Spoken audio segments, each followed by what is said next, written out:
असली झूठ या नकली सच। मीरापुर नाम का एक गांव था जहां दो तरह के व्यक्ति अपने परिवार के साथ रहते थे।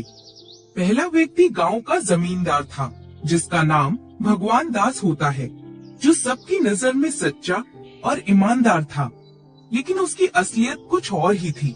वहीं दूसरी तरफ संदीप नाम का व्यक्ति गांव वालों की नजर में झूठा और मतलबी इंसान था, जो हमेशा गांव वालों से झूठ बोला करता था। उसे देखकर गांव वाले उसके बारे में बात करते हुए एक दूसरे से कहते हैं, ये देखो, ये वही गद्दार है जिसने हमारे जमींदार साहब के साथ गद्दारी की है। हमारे जमींदार साहब इतने अच्छे हैं कि इसे इसकी गलती की कोई सजा नहीं दी और इसे माफ कर दिया। उनका दिल कितना दयालु है। गद्दार मैं नहीं, गद्दार तुम्हारा जमींदार है। मैंने तो हर बार तुम्हें असलियत दिखाने की कोशिश की, लेकिन जमींदार हर बार सारे सबूत मिटाकर मुझे गलत साबित कर देता है। बस करो छोटे इंसान, और कितना झूठ बोलोगे। हर बार तुमने गांव वालों को फंसाने की कोशिश की है। अभी भी तुम्हारा मन नहीं भरा जो हमारे जमींदार के खिलाफ बोले जा रहे हो। याद रखना, इसकी सजा बहुत बड़ी मिलेगी तुम्हें। आज तक जमींदार के खिलाफ कोई नहीं गया है। तुम पहले बदतमीज इंसान हो जिसने जमींदार के बारे में ये सब बातें की हैं। जमींदार और संदीप दोनों की असलियत कुछ और ही थी, लेकिन कहते हैं ना, इंसान जैसा होता है वैसा दिखता नहीं, और जैसा दिखता है वैसा वो बिल्कुल भी नहीं होता है। एक दिन जमींदार के बेटे का जन्मदिन होता है और वो गांव के सभी लोगों के बारे में पास खड़े नौकर से कुछ कहता है। आ जाने दो गांव वालों को। आखिर तड़पा तड़पा के मारने से पहले उनकी थोड़ी सी देखभाल भी कर लिया करो। फिर उनको बाद में असलियत भी तो दिखानी है। कहीं ऐसा ना हो जाए कि असलियत देखने से पहले ही बेचारे कमजोर पड़ जाए। जमींदार जी, आप ये क्या बोल रहे हैं गांव वालों के खिलाफ? वही बोल रहा हूँ जो गांव वालों के साथ करने वाला हूँ। अगर ये बात तुम्हारे अलावा किसी और को पता चली तो अपनी जान से तो जाओगे ही, साथ में तुम्हारा परिवार भी मरेगा, समझे? नहीं जमींदार जी, आप मेरे परिवार को कुछ मत करना। मैं आपका हर काम और हर साजिश में आपका साथ दूंगा और किसी से कुछ कहूंगा भी नहीं। हाँ ठीक है ठीक है, अब जाओ यहाँ से और गांव के सभी लोगों को कहना मैंने उनको अपने बेटे के जन्मदिन पर बुलाया है। याद रखना, मेरे साथ कोई चालाकी मत करना, वरना बहुत महंगा पड़ेगा। जैसा जमींदार ने कहा, वो नौकर गांव वालों के सामने वही सब कहता है और जन्मदिन की पार्टी में आने के लिए सबको आमंत्रित करता है, जिसमें संदीप भी शामिल होता है। एक व्यक्ति उसकी तरफ देखते हुए गांव वालों से कहता है, हमारे जमींदार का दिल कितना साफ और दयालु है जो उन्होंने इस झूठे इंसान को पार्टी में बुलाया, वरना उनकी जगह कोई और होता तो इसे गांव के बाहर निकाल देता। देखो तो जरा, कोई शर्म है ना कोई हया, बस मुंह उठाकर आ गया झूठा इंसान। हर बार गांव वालों को अपने झूठे बहकावे में फंसाकर बेचारे मासूम लोगों को अगवा करने की कोशिश करता है। अरे वो तो एहसान है जमींदार जी का, जो इस पर इतने इल्जाम होने के बाद भी शांत बैठे हैं। तुम्हारा जमींदार नकली सच बोलकर असली झूठ छुपाने वाला व्यक्ति है। वो अपने लालच से और धनवान बनने के लिए कुछ भी कर सकता है। गांव के लोग एक दूसरे का साथ देते हुए उसे खरी खोटी सुनाते हैं।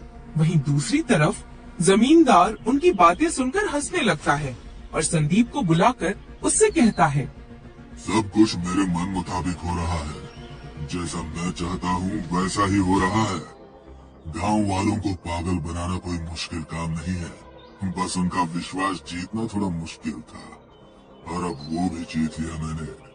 बस मेरे अच्छे दिन आने ही वाले हैं, जिसके बाद मैं इस गांव का सबसे धनवान जमींदार बन जाऊंगा। जमींदार, आपको इतना खुश होने की आवश्यकता नहीं है। अगर मैंने गांव वालों को आपका असली सच बता दिया ना, तो वो लोग आपसे नफरत करेंगे, नफरत। कम गिर गए हो लोगों की नजर में या और गिरना चाहते हो? वैसे भी लोग तुम्हारी बातों का भरोसा बिल्कुल नहीं करेंगे, क्योंकि कितनी बार मैंने अपनी चालाकियों से तुम्हें गलत साबित किया है। इसलिए वो तुम्हें झूठा और मक्कार समझते हैं। रुको जरा जमींदार, वक्त आने दो। यही गांव वाले आपकी मौत का कारण बनेंगे। अभी उनको जितना इस्तेमाल करना हो कर लो, लेकिन देखना जब उन्हें मेरी बात समझ में आएगी तब तुम्हारा क्या हाल होगा। दोनों अपनी बात बोलकर वहाँ से चले जाते हैं। एक समय था जब संदीप जमींदार के घर काम किया करता था, जिसके चलते जमींदार ने संदीप को झूठ बोलने पर मजबूर कर दिया था, क्योंकि जमींदार खुद की गलती छुपाने के लिए संदीप का इस्तेमाल किया करता था। जब संदीप ने जमींदार का सच सबके सामने लाने की कोशिश की तो जमींदार ने संदीप को ही गलत साबित कर दिया। लेकिन संदीप फिर एक बार गांव वालों को समझाते हुए कहता है, गांव वालों, अभी भी आप सबके पास वक्त है। मेरी बात पर यकीन कर लो। ऐसी कोई गलती मत करना कि आगे चलकर तुम सबको पछतावा हो। जमींदार बहुत ही लालची और चालाक इंसान है। वो सिर्फ अपना फायदा देख रहा है। अरे बस कर दो, कितना झूठ बोलोगे।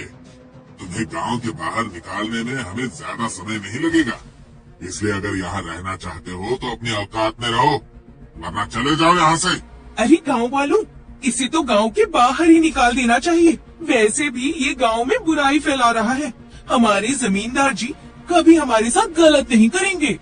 मेरा काम था आप सबको मुश्किल में फंसने से पहले सतर्क करना, लेकिन आप सब तो मेरी बातों को सुनना ही नहीं चाहते। तो ठीक है, अब मैं किसी से कुछ नहीं कहूँगा।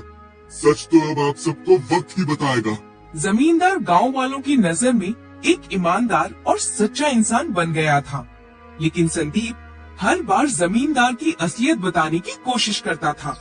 इसी तरह कुछ दिन बीत जाते हैं और एक दिन संदीप गांव से बाहर काम करने के लिए चला जाता है, जिसके बाद जमींदार गांव वालों से कहता है, गांव में रहने वाले मेरे भाइयों और बहनों, मुझे बहुत तकलीफ होती है आप लोगों को ऐसे टूटे फूटे घरों में देखकर। इसलिए मैंने एक फैसला किया है कि आप सभी को एक मजबूत और अच्छा घर बनाकर दूंगा।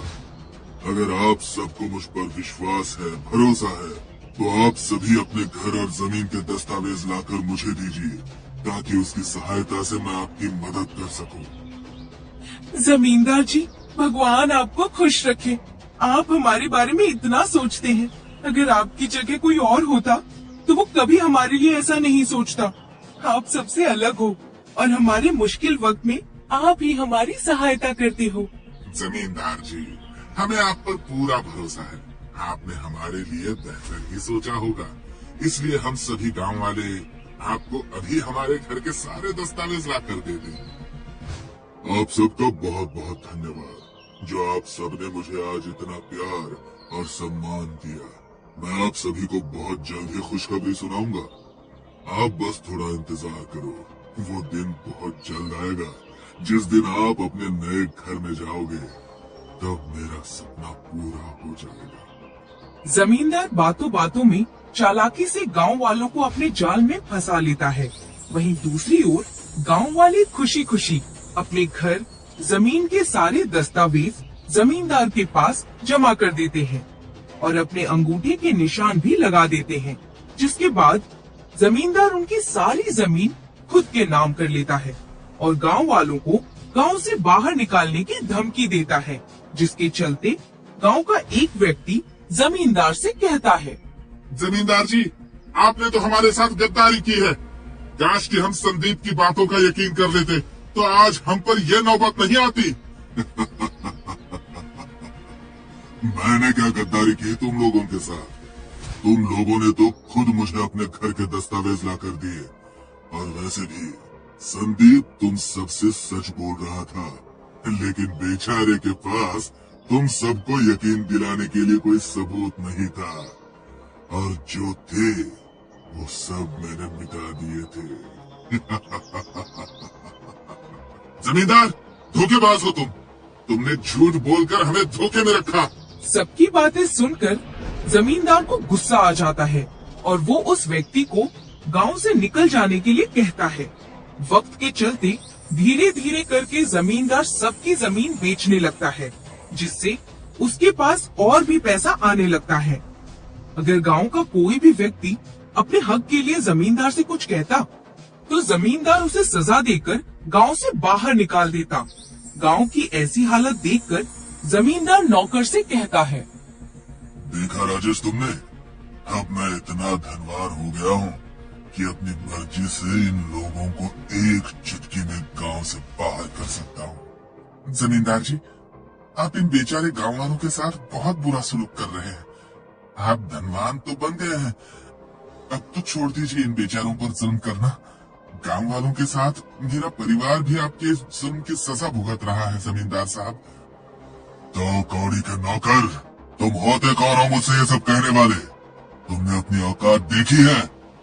अरे मेरी अपनी खुद की मर्जी है, मैं इन गांव वालों के साथ अच्छा बर्ताव करूं चाहे बुरा, सब मुझ पर निर्भर करता है। जमींदार बहुत खुश हो रहा था।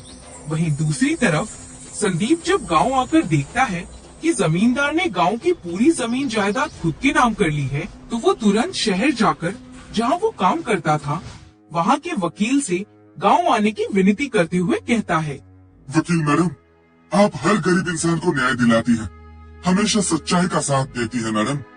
मैं अपने गांव को बचाना चाहता हूँ। हमारे गांव के जमींदार ने धोखाधड़ी से गांव की सारी जमीनें अपने कब्जे में कर ली हैं और उन सभी जमीनों को अपने नाम पर भी कर लिया है, जिसका फायदा उठाकर वो एक एक करके सारी जमीन बेच रहा है। देखो संदीप, अगर तुम वाकई में केस करना चाहते हो तो तुम्हारे अकेले की बातों से कानून तुम पर यकीन नहीं करेगा। तुम्हें उस जमींदार के खिलाफ सबूत लेकर आने होंगे, जिसके आधार पर हम उसे गिरफ्तार करवा सकेंगे। मैडम, आप जैसा बोलेंगे मैं वही करूंगा, लेकिन आप मेरे गांव वालों को बचा लीजिए मैडम। अब आप ही मेरा एक आखिरी सहारा है, जिन पर मुझे भरोसा है। संदीप वकील मैडम के कहने पर सबूत और गवाहों की तलाश में फिर से गांव जाता है। गांव जाकर वहां के सभी लोगों से बात करता है, लेकिन जमींदार का इतना खौफ उनके दिल में बैठ चुका था कि जमींदार के खिलाफ गांव का कोई भी व्यक्ति गवाही देने के लिए तैयार नहीं था। लेकिन संदीप गांव वालों को समझाने की कोशिश करते हुए कहता है, देखो गांव वालों, तुम लोगों पर जुल्म हुआ है, मुझे उस बात का अफसोस है, लेकिन मैंने तुम सबको जमींदार के खिलाफ पहले ही सावधान कर दिया था, लेकिन तुम में से किसी ने मेरी बात नहीं सुनी, जिसकी सजा तुम्हारे साथ साथ तुम्हारे बच्चे भी भुगत रहे हैं। अब भी वक्त है जमींदार को सबक सिखाने का। हम चाहकर भी जमींदार के खिलाफ कुछ नहीं कर सकते। अगर हमने उसके खिलाफ कुछ भी कहा तो अभी उसने सिर्फ हमारा घर छीना है।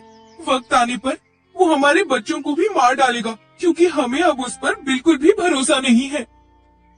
जमींदार बहुत ही लालची इंसान है, इतना तो हमें पता चल ही गया है कि वो धनवान बनने के लिए किसी भी हद तक जा सकता है। इसलिए हम अपने बच्चों को मौत के कुएं में नहीं धकेलना चाहते हैं। हम जैसे जी रहे हैं हमें हमारे हाल पर छोड़ दो। अगर तुम ही जमींदार को सबक नहीं सिखा पा रहे हो तो मैं अकेला इंसान क्या करूंगा? हिम्मत करो, अगर जमींदार के खिलाफ तुम लोगों ने अभी आवाज नहीं उठाई तो फिर हम जीवन भर ऐसे ही तड़प तड़प कर मर जाएंगे। हम साथ मिलकर जमींदार को उसकी औकात याद दिलाएंगे, और ऐसा तभी हो सकता है जब तुम सब ये सारी बात वकील मैडम को बताओगे। जमींदार के खिलाफ आवाज उठाने के लिए सब डर रहे थे कि तभी जमींदार का नौकर गांव के सभी लोगों के सामने आकर कहता है, संदीप, मैं तुम्हारी मदद करूंगा। मुझे तुम्हारे बारे में सब पता है। मैं गवाही दूंगा जमींदार के खिलाफ। मैं इतने दिनों से इसलिए शांत था क्योंकि मेरा साथ देने वाला कोई नहीं था, लेकिन तुम्हारी बातों ने मुझे बहुत मजबूत बना दिया है। धन्यवाद राजेश, तुम बहुत ही बहादुर और समझदार व्यक्ति हो। रुक जाओ संदीप और राजेश, मैं भी तुम दोनों के साथ हूँ और हमारा सारा गांव तुम्हारा साथ देगा। मुझे अपने गांव पर भरोसा है। तुम्हारी बातों ने हमें बहुत हौसला दिया है। अब हम सब जमींदार के खिलाफ लड़ेंगे और अपनी मेहनत की हर वो चीज वापस लेंगे जिसे हमने अपने खून पसीने की मेहनत करके कमाया था।